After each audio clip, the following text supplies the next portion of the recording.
150 మంది ఉంటారు. కానీ నేను టీవీలో మాట్లాడేటప్పుడు నేను మాట్లాడేది ఒక్కనే,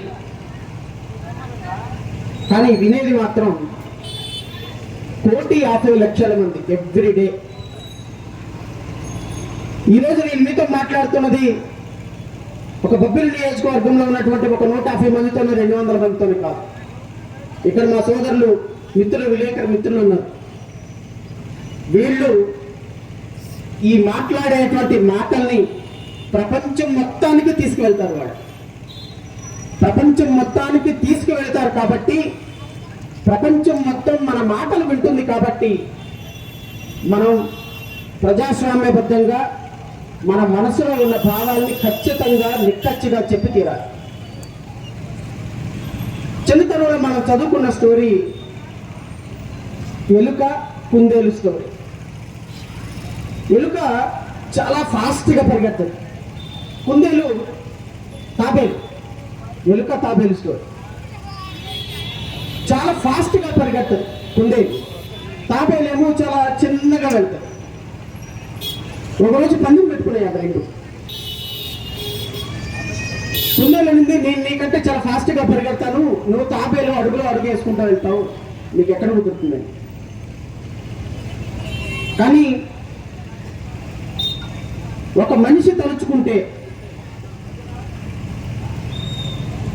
ఒక అవకాశం లేని జంతువు తలుచుకుంటే విజయాన్ని ఎలా సాధించగలరో చెప్పినటువంటి స్టోరీ ఆ స్టోరీ. నేను మీ అందరికీ కూడా బొబ్బిలి నియోజకవర్గం అంటే నాకు తెలిసి రాష్ట్రంలో అత్యంత రాజకీయంగా చైతన్యవంతమైనటువంటి ప్రజలు ఉన్నటువంటి కాన్స్టిట్యున్సీ. ఇక్కడ ప్రజలు ఎంత చైతన్యవంతులుగా ఉంటారో అంత నాయకులుగా ఉంటారు. అందుకోసమని ఈరోజు వైసీపీ ఎమ్మెల్యే ఆగడాలు అడ్డు అదుపు లేకుండా కొనసాగుతున్నాయి. నేను మా అభ్యర్థికి ఇక్కడి నుంచే మాటిస్తున్నా, 2024 సంవత్సరంలో